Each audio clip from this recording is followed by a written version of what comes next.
রোজার মাসে এই তিনটি স্বপ্ন দেখলে বুঝবেন আপনি জান্নাতি, আল্লাহ আপনাকে ভালোবাসে এবং আপনার ইবাদত আল্লাহর দরবারে কবুল হচ্ছে। এই তিনটি স্বপ্ন যে ব্যক্তি দেখবে তার জন্য একটি জান্নাতি সুসংবাদ রয়েছে। প্রিয় দর্শক, আপনি যদি রাসূলুল্লাহ সাল্লাল্লাহু আলাইহি ওয়াসাল্লামকে ভালোবাসেন অবশ্যই আলহামদুলিল্লাহ কমেন্ট করবেন। যারা রাসূলকে ভালোবাসেন না তারা কখনোই প্রকৃত মুসলিম হতে পারবেন না এবং তাদের জন্য জান্নাত হারাম হয়ে যাবে। ভিডিওটি শেয়ার করে অবশ্যই ছড়িয়ে দিবেন, হয়তো আপনার কোনো ভাই বোনের সাথে মিলে যেতে পারে। আল্লাহ যাকে ভালোবাসেন তার জন্য জান্নাত অবধারিত হয়ে যাবে, তার কপাল খুলে যাবে। স্বপ্ন তিন ধরনের, একটি হলো আল্লাহর পক্ষ থেকে, 2 নম্বর স্বপ্ন হলো শয়তানের পক্ষ থেকে এবং 3 নম্বর স্বপ্ন হলো আপনি দিনের বেলা যা করবেন তার একটি অংশ রাতে স্বপ্নে আসে। সব থেকে উত্তম স্বপ্ন হলো যে স্বপ্ন আল্লাহর পক্ষ থেকে আসে। অবশ্যই মিলিয়ে নিবেন এই তিনটি স্বপ্নের একটিও আপনি দেখেছেন কিনা। রাসূলুল্লাহ সাল্লাল্লাহু আলাইহি ওয়াসাল্লাম বলেছেন, তোমরা স্বপ্নকে উড়িয়ে দিও না। স্বপ্নের মাধ্যমেও আল্লাহ তাআলা ভালো মন্দ হিকমত রেখেছে। বিশেষ করে যে ব্যক্তি রমজান মাসে এই তিনটি স্বপ্ন দেখবে বুঝে নিতে হবে আল্লাহ তাআলা নিজে সেই ব্যক্তিকে ভালোবাসেন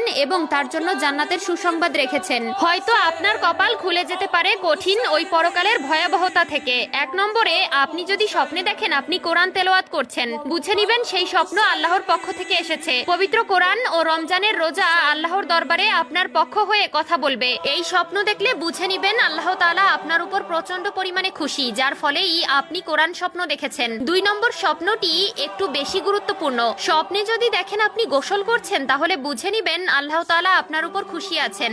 এই স্বপ্ন যে ব্যক্তি দেখবে বুঝে নিতে হবে তার শরীরে যত পাপ আছে, অন্যায় আছে, ধীরে ধীরে তা মুছে যাচ্ছে। আল্লাহ তাআলা তাকে ভালো আমলের জন্য কবুল করে নিয়েছে। প্রিয় দর্শক, অবশ্যই স্বপ্নকে অবহেলা করবেন না এবং যার তার কাছে স্বপ্নের ব্যাখ্যা জানতে চাইবেন না। মনে রাখবেন, স্বপ্নের ব্যাখ্যাকার আপনাকে যেভাবে স্বপ্নের ব্যাখ্যা দিবে আল্লাহ তাআলা আপনাকে সেভাবেই প্রতিদান দিবে। তাই অবশ্যই স্বপ্ন সবার কাছে বলা যাবে না। আল্লাহ তাআলা আপনার উপর খুশি আছে তাই আপনাকে এই স্বপ্ন দেখিয়েছেন, কিন্তু আপনি যদি আল্লাহর ইবাদত থেকে সরে যান আল্লাহ আপনার উপর নারাজ হয়ে যাবে। অবশ্যই আল্লাহর ইবাদত বন্দেগী করবেন এবং নিজের ঈমানকে ঠিক রাখার চেষ্টা করবেন। 3 নম্বরে, আপনি যদি স্বপ্ন দেখেন আপনি জায়নামাজে বসে আল্লাহর কাছে দোয়া করছেন এবং কান্না করতেছেন, বুঝে নিবেন আল্লাহ তাআলা আপনাকে ভালোবাসেন এবং আল্লাহ আপনাকে কবুল করার অপেক্ষায় রয়েছেন। অবশ্যই ভালো স্বপ্ন মানুষের জন্য ভালো কিছু বয়ে আনে। আল্লাহ তাআলা আমাদের সবাইকে সঠিক বুঝ দান করুক, আমিন।